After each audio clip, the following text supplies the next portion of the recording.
1937, the Nazis began to pressure Jews to sell their businesses and urged German businesses to fire their Jewish employees.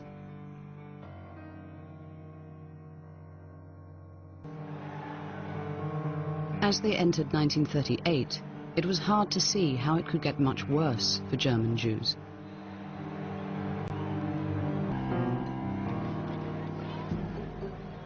In early 1938, Hitler annexed Austria.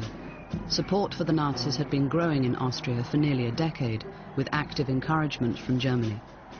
On March the 12th, German troops crossed the border, and the following day, with massive popular backing, Hitler declared Anschluss, the political union of Austria and Germany.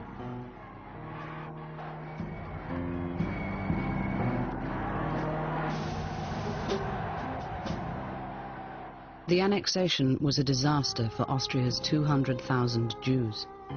The Austrians were more fanatical than the Germans and tried to catch up with 5 years of German anti-Semitism in 2 weeks. In Vienna, Jews were humiliated and beaten.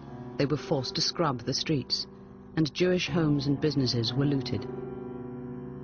Hundreds of Jews committed suicide, and thousands more fled. Jews during the Anschluss encouraged random acts of violence against Jews throughout the Reich. Next, Hermann Göring, Hitler's economics minister, issued a decree allowing the Nazi government to seize all Jewish financial assets.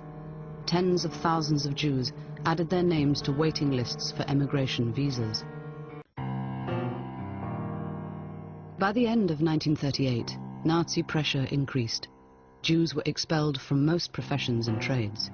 They were no longer permitted to own businesses or to be landlords.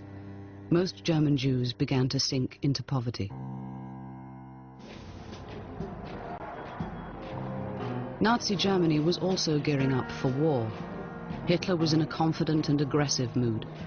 In September, after Germany annexed the Sudetenland with the blessing of Britain and France, Hitler began to threaten Poland. There were 70,000 Polish Jews. They became victims of the increasing tension. The Gestapo rounded up and deported 15,000 of them. The deportees were transported by train and dumped across the Polish border. The Poles didn't want them either, so for weeks thousands of Jews were stranded in a small border town, living as refugees, sheltering in farms, and when he received news of the diplomat's death. It was an opportunity for action.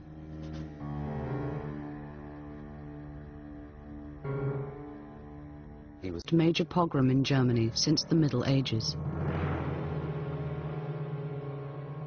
As the meeting broke up, Nazi officials relayed instructions to party units all over Germany. The official instructions were precise: to attack Jewish synagogues and businesses, but not to loot, not to mistreat Jews physically,